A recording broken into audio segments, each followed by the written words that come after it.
多谢普渡天神。妹妹，我们已经重新建好晚秋了。为了纪念母亲华胥，以后晚秋不如改名叫华族吧。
先抓到的，是我先抓到的，干嘛给你？还给我，不给，给我！你看好了吧？还给我！还给我！大家都是别打了！我先抓到的，是我先抓到的。为父相信，你们现在都已经有充足的本领，带领着你们的族人前去狩猎禽兽，以奠定你们日后的生活基础。黑龙氏、青龙氏，你们2人各带领10个族人，到东边山林去狩猎禽兽采果。记住，至禽幼兽不得猎杀，明白吗？是。赤龙氏、白龙氏，在。你们各带领10名族人，到西边的湖畔去捕鱼采果。只有成熟落地之果才能摘，一样的，肥鱼才能捕。我要的是你们团结一致，齐心协力，不可发生争执，最好不要有人受伤。父亲，孩儿不愿意夜一起捕鱼。为什么？孩儿捕的鱼被夜放掉了。我说，明明是我捕的鱼，赤龙氏偏要据为己有。你才胡说！父亲，那鱼明明孩儿捕到的，是叶子撒谎。你才撒谎呢！好了，别说了。赤龙氏，把你的鱼叉拿来。哦。弄断它。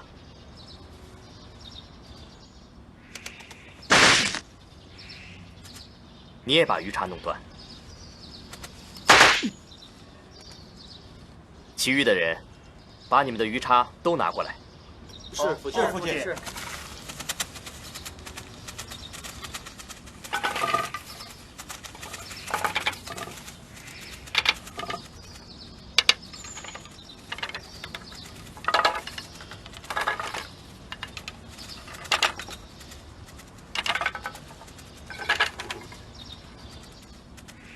彻儿，你试试，是否能把它们全部弄断？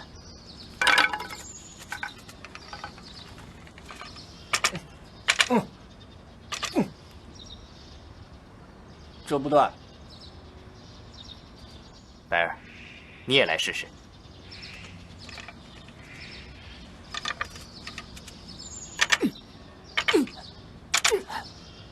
父亲，折不断。可知为父让你们折断鱼叉的含义？我是希望你们更加体会，一只鱼叉脆弱易断，若是9只摆在一起，则坚韧难断。就好像你们兄弟一样，不管你们其中任何人有再大的本事，都难成大业。唯有兄弟一心，互补不足，团结一致，才能兴旺我华族的事业。从今往后，你们所有的兄弟都要互敬互爱，不可勾心斗角，起争执。记住了吗？谨遵父亲教诲。走。将军，龙王大闹！你好大的胆子，竟然敢骗我！傲红，我已经把龙珠给你了，有何欺骗？龙珠虽然给了我，但是你忘了告诉我当中的玄妙。什么玄妙？我根本不明白你说的是什么意思。哼！龙珠心法。哼！你不要忘了，我也是东海一族。当我修炼这颗龙珠时，我就发觉了需要心法配合。哼！你以为瞒得了我吗？哼！既然瞒不了你，你何必再问我？嘿，大哥，你我交情深重，唇齿相依，同为一族。这次为了一颗龙珠，兄弟反目，何苦呢？算了，你给我龙珠心法，助我完成神功，将伏羲杀了，铲除共敌，然后再将龙珠归还，一举两得。你何必执意？你还念兄弟情吗？哎，大哥，为了表白我的心意，杨建龙，嘿，将军，我懂得怎么做，我早已将夫人送回龙宫了。哼，你本来就是一个出尔反尔的小人，我凭什么相信你？老龙，你敬酒不喝，喝罚酒。你别忘了，我这儿还有一个小龙女，她的美貌四海皆知。如果我把她交给小孽龙，就面目全非了。不要伤害我女儿！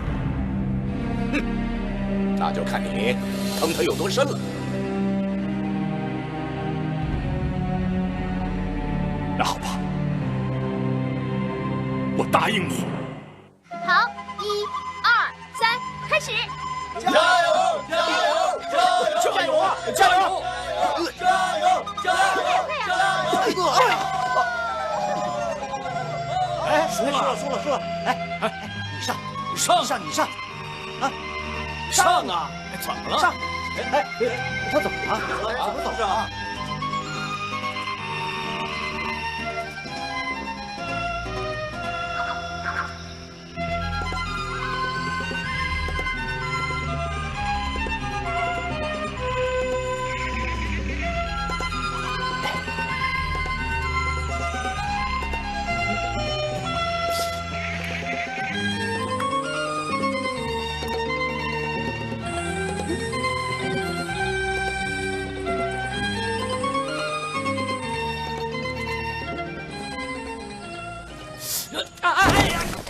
哎呦！谁呀？睡个好觉都不行。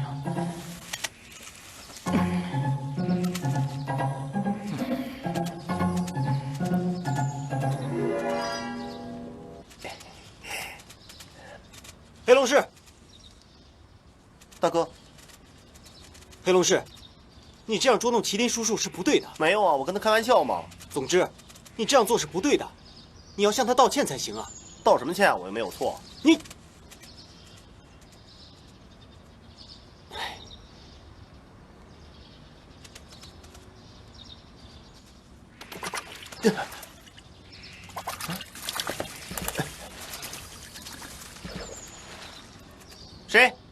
谁拿石头扔我？那你以为是谁呀？你为什么拿石头扔我啊？那你为什么要捉弄我呀？害得我从树上掉下来。我没有啊。没有，你不要狡辩了。这次我就不跟你计较，下次我就跟你父亲说。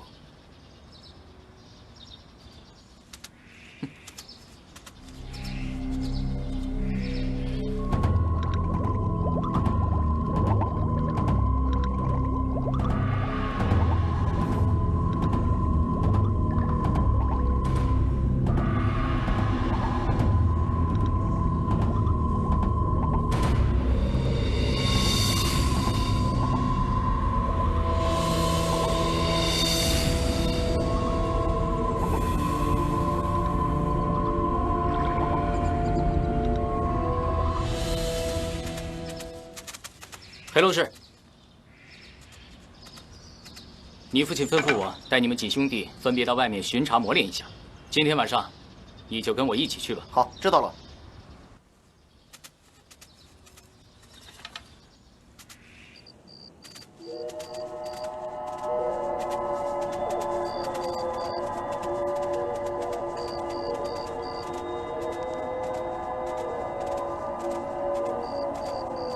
怎么样？麒麟叔叔，我们巡视了那么久，您累不累啊？如果你觉得累，就在这里歇一会儿吧。好啊。我到那边去采几个果子回来。好。你要小心。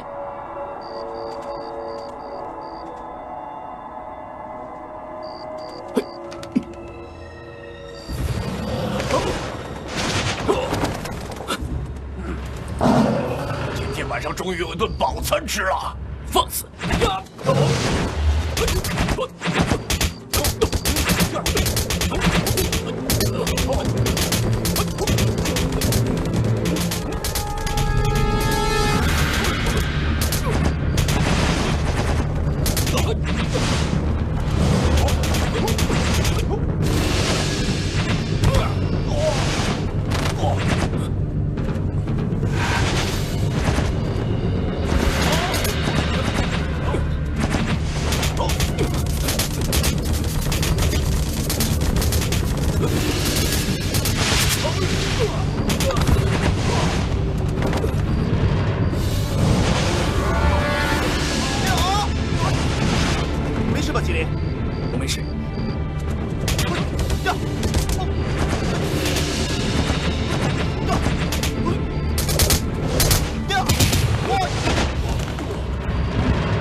你这只不自量力的老虎，竟然敢偷袭我！今天我要把你杀了！死到临头，你还笑什么呀？想不到我百兽之王今天会死在这里。百兽之王有什么了不起？我父亲还是人皇呢。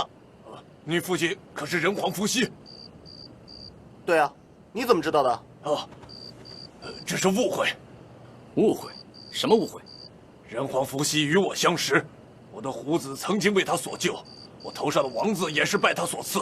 原来你和我父亲认识啊！人皇伏羲的救命之恩怎能忘啊？这位是？他是我父亲的好兄弟，麒麟。哎呀，真是误会。人皇的朋友就是我的朋友，刚才希望你能原谅我。既然是误会，就当是切磋吧。谢谢。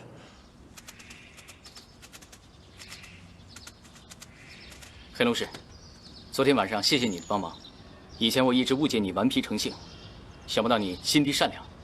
不用客气，以前我经常捉弄你，肆意妄为，我向你道歉。小事情不用了，以后你有什么事要解决，找我好了。好。看着孩子们一天天的长大，仿佛觉得自己都老了。看着孩子们能够自己打猎采果，你应该很高兴才对。是啊，其实我心里是很高兴的。孩子们一个一个都长大了，我仿佛已经看到整个华族的未来。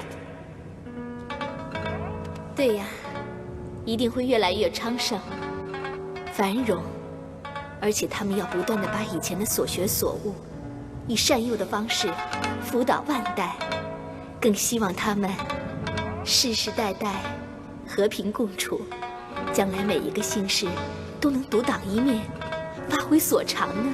我们要将华族发扬光大，遍布凡间的每一个角落，要让孩子们记住先祖的宏愿。这里的一点一滴，都是经过艰难困苦才得来的，不可轻易断送。要让孩子们世代传言下去。我们的孩子还会有孩子，子孙连绵不绝的时候，我们就要好好的为他们设想一下。原来你也是这么想的。想什么？要让孩子们走出去，走出一片属于他们自己的天地。让他们走出去？去哪儿啊？去四面八方，你我看不到的地方，带着华族的子孙，带着华族的希望。可是这样出去会不会很危险？危险总是有的，即便是留在原地，危险依然存在。但是他们从来没有经历过这样的危险。就是因为他们没有经历过，才要让他们走出去。想想，我们经过了多少风风雨雨，经过了多少磨难，才创立了我们真正的华族。所以华族的未来，必然是克服重重的困难，而绝对不会是坐享其成。也许你说的对，可是我真的舍不得让他们现在就离开我们。孩子们，你们都长大了，不能永远的留在父母身边。我想让你们出去开开眼界。爹，你不要我们了，我不离开爹和娘。难道我们在你们身边，爹娘不高兴吗？父亲不是这个意思。孩子们，天下是我们的，是属于我们人类的。现在除了晚秋之外，别的地方都还没有人。我们应该去建立属于我们自己的部落，打造自己的天下，让我们龙的传人遍布天下。记住，万事始于难，在外，你们既无援助，也无天赋，所以你们时刻需要不断创新，互补不足，开拓未来，这样才能成为真正龙的传人。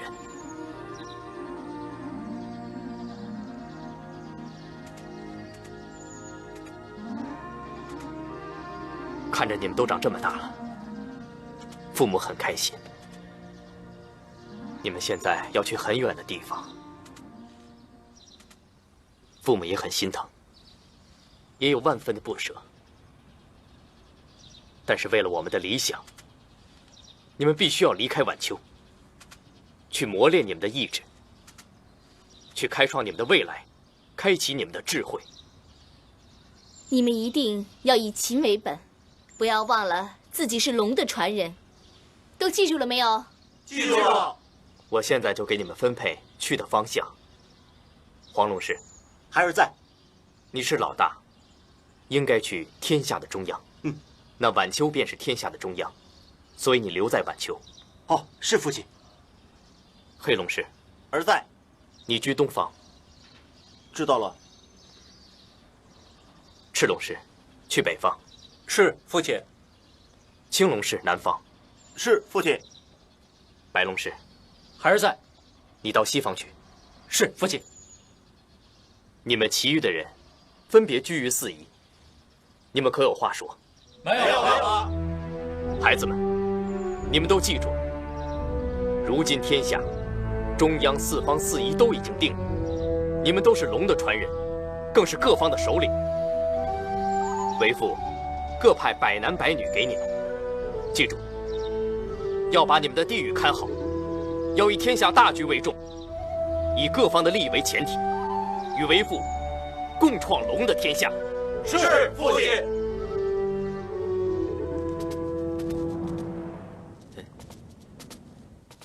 黑龙士，你怎么一个人在这儿？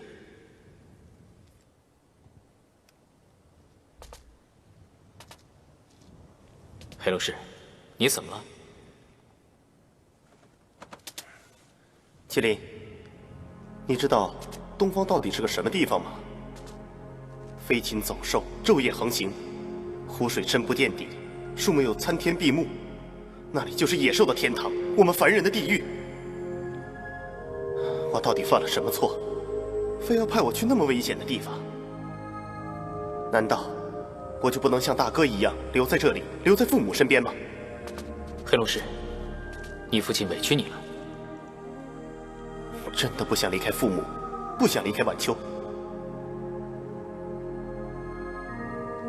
其实，我和你们相处了这么久，早就把你们当作亲人一样。我也不舍得看着你们离开。难道天下苍生就一定要靠我去造福吗？我不过是一个从泥潭里捏出来的凡人，我有什么能力去抵抗妖兽，抵抗危险的自然呢？黑龙士，别难过，我这就去找你的父亲，要他把你留下。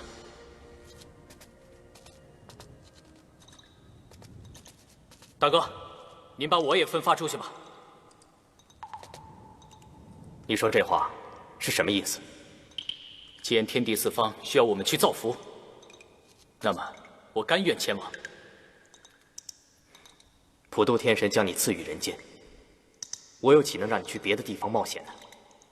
更何况晚秋还有很多事情待你处理。你明明知道这是去冒险，那为何还要让他们去呢？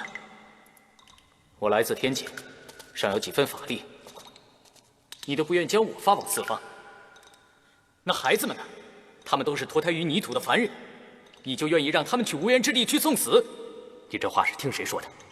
不用听谁说，这几天我看见孩子们都闷闷不乐，我心里很不是滋味。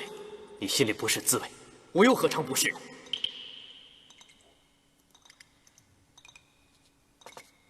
我知道这件事我做得很无情，但我很无奈。只是为了华族的理想，为了天下苍生，就算再残忍，我也问心无愧。可他们都是你的孩子，正因为他们是我的孩子，我才把所有的希望都寄托在他们的身上。他们是去实现华族的理想。从他们诞生的那一刻起，这些希望就已经压在了他们的肩上，你明白吗？不管怎么说，我就是不忍心。麒麟，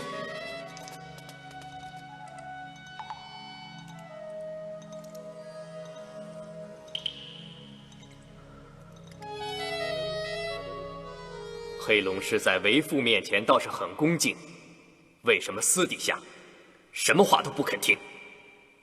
父亲是指孩儿不肯离开晚秋的事吗？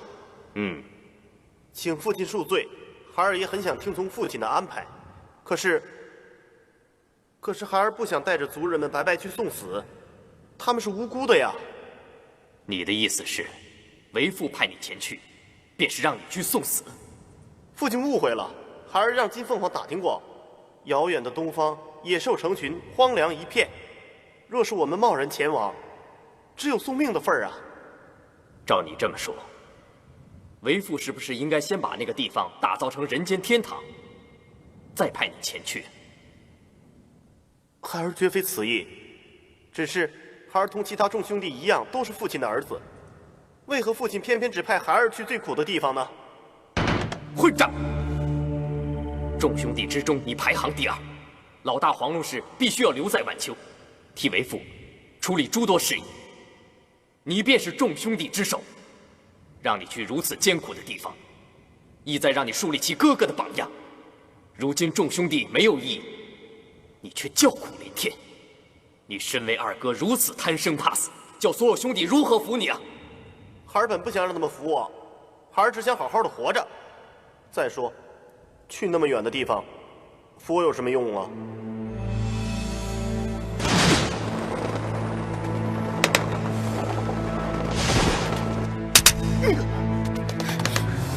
父亲哥，你干嘛跟孩子生这么大的气呀？有什么事好好商量。黑龙氏，你出去吧。其他人除了黄龙氏之外，全都回去休息吧。哦，走吧，走吧，走。请父亲息怒。母亲前些日子跟我讲了一则龙的故事。母亲说，龙生九子，九子各有不同，父亲也有九子，自然也是各不相同。孩儿认为，父亲应根据各自的特点，用不同的办法，以达到相同的目的。你看，孩子们还是很懂事的嘛。每一个孩子都以同样的方式来到人间，为何差异如此之大呢？这就是龙生九子的道理吗？什么龙生九子的道理？我怎么没有听说过呢？是我在找你的路上，山神给我讲的。赶快去看看黑龙氏吧，去呀！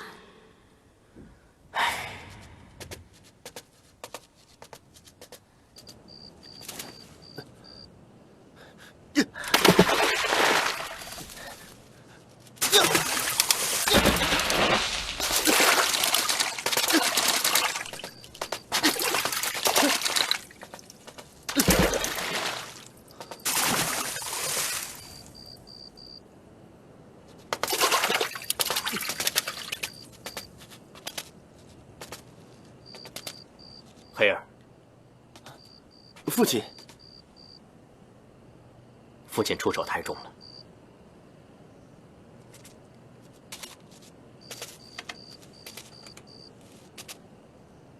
你要记住，所有的孩子都是父亲和母亲亲手做出来的，所以对你们的感情都是一样的。不管是近在身边，或是远在天涯，都有着同样的不舍，同样的心疼。如果每一个人都要求挤在一起，所有的人都在晚秋生活，那么如果天下只有晚秋这么大也就罢了，但是天下之大，绝非你想象之中。天下除了人以外，还有妖怪、飞禽走兽。你不向前走，自然他们会向前走；你们不去占据，自然他们去占据。天下之大，那些剩余的空间，如果都被妖怪所占据，那么他们慢慢的强大起来，我们却只知道留在晚秋吃喝玩乐，势必他们会掉过头来把我们击倒。所以，我们必须要占据天下，统治天下，这样才能支配他们，才能够主宰他们的生死。日后华族的子子孙孙们才会感激我们，明白吗？孩儿明白了，父亲说的对，都是孩儿的不是，孩儿不该惹父亲生气。你能明白这一点，就再好不过了。好好想想。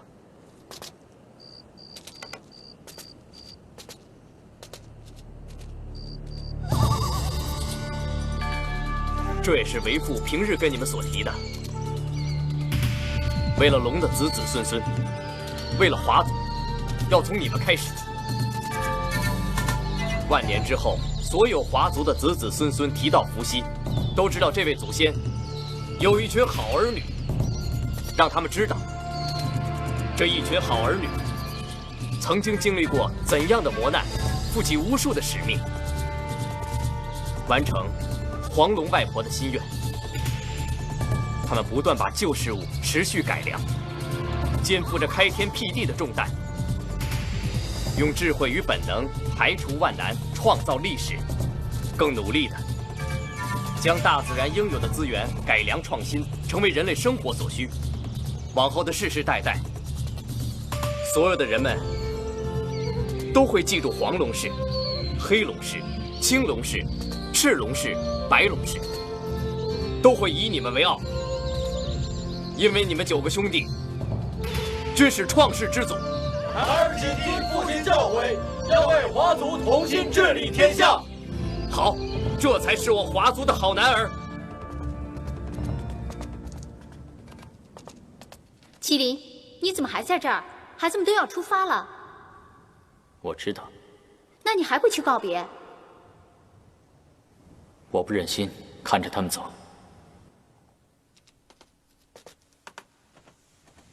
可是，孩子们终究是要走的。伏羲大哥这么做，他也是为了天下。我想，他心里一定很难受。哼，他难受。他心里只想着天下，为什么要孩子们都像他那样？他为了天下苍生，可以不顾自己的安危，可孩子们呢？他们都是无辜的。到了这个时候，我们都应该理解伏羲大哥。普渡天神委派我们下凡保护晚秋，我们就应该尽心尽责，更不能和伏羲大哥对着干呢。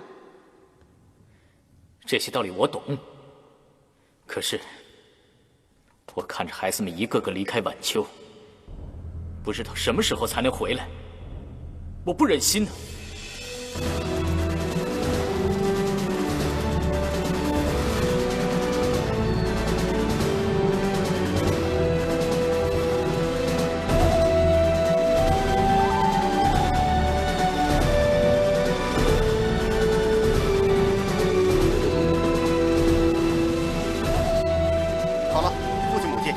不要送了，我们这就告辞了。是啊，是啊，回去吧。孩子们，好自为之。孩儿谨记。你们一路上要自己照顾好自己。过后，我和父亲看你们，一路要小心。是。去吧。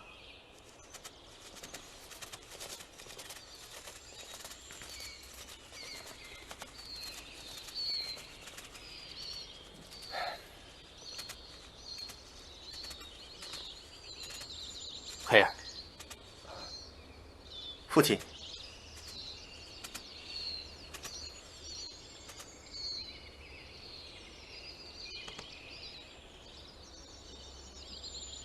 一路小心，父亲相信你能做得好。父亲，孩儿想和其他兄弟一样，闯出一个属于自己的地方。可是孩儿就是怕什么？孩儿想闯出一个比晚秋更好的地方，可是那里野兽真的很厉害，儿怕到时候……你胡说些什么？要不然我们让老大去吧。父亲，孩儿愿替二弟前往。不，多谢大哥好意。小弟虽这么说，无论如何还是要去的。今天只是想告诉父亲孩儿心中的所想。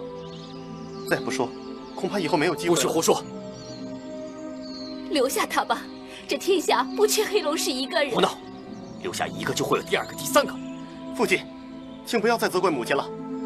孩儿知错了，孩儿这就告辞。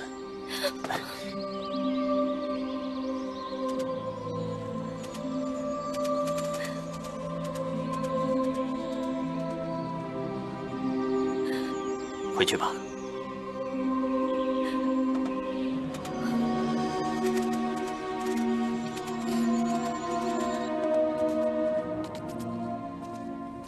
送走了孩子们，我这心里总觉得空荡荡的。孩子们去开创自己的未来，你应该感到高兴才是。高兴是为了他们的理想，可心里不免还是有些失落。毕竟，是我们用双手创造了他们，却又亲手送他们走。这种感觉，我一辈子都忘不了。我明白你的感受。当初，母亲让白龟爷爷送我到晚秋。那个时候我还小，我经历了亲人离别的痛苦。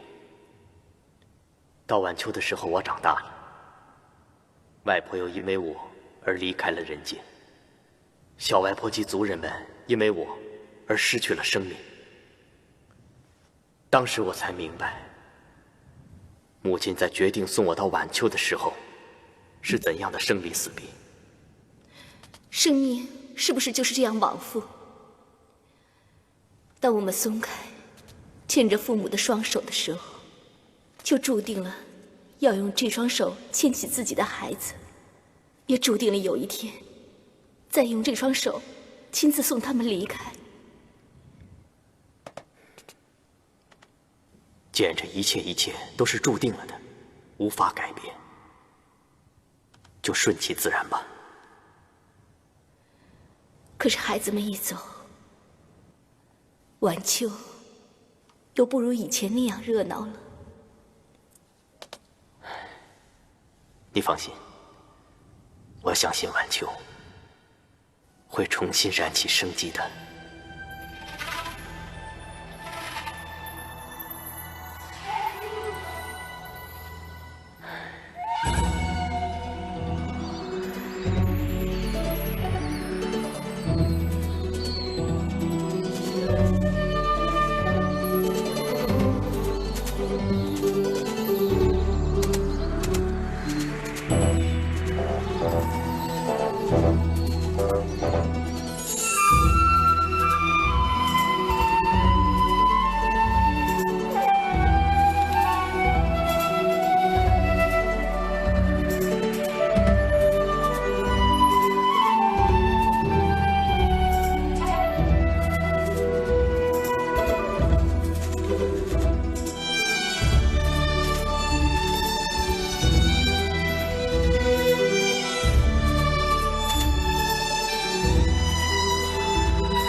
哎，小孽龙，大将军现在何处啊？什么事这么大惊小怪？我有要事禀报。将军还在修炼神功，任何人不得打扰，你不知道吗？哎呀，这事很急呀，机不可失啊！不要故弄玄虚，有什么事儿快说。伏羲和女娲的9个儿子，其中8子已经分散到各地去了。分散各地？啊，对呀。伏羲这小子真够狠的，连自己的孩子也拿来利用。哎，把握这个良机，必能大获全胜。哎，小孽龙，你帮我把大将军叫出来，我把这事儿跟他禀报禀报啊！哎，可不，将军的脾气你不是不知道，这个时候谁敢去打扰他呢？可是不管怎么说，也要禀告大将军才对呀。我可是事先提醒你啊，我们兄弟一场，这去不去呢？你自己衡量去吧。我试试看吧。哎，可不。怎么？你见到大将军，可别说见到我，我可不想受牵连。那我也不去了，免得我一个人承担后果。多谢大哥提醒，我先走了。哼！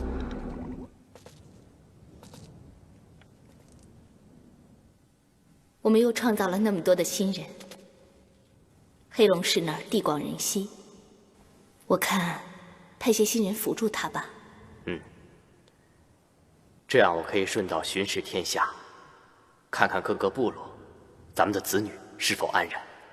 真的吗？当然是真的。来，坐下。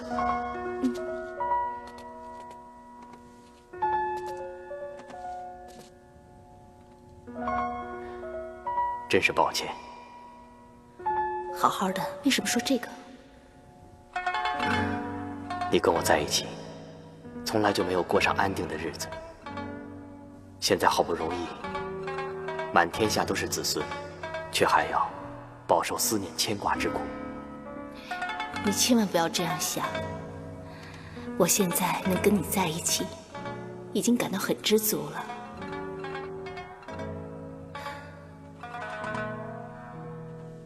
至于儿女，对他们的思念，哥哥也不比我少。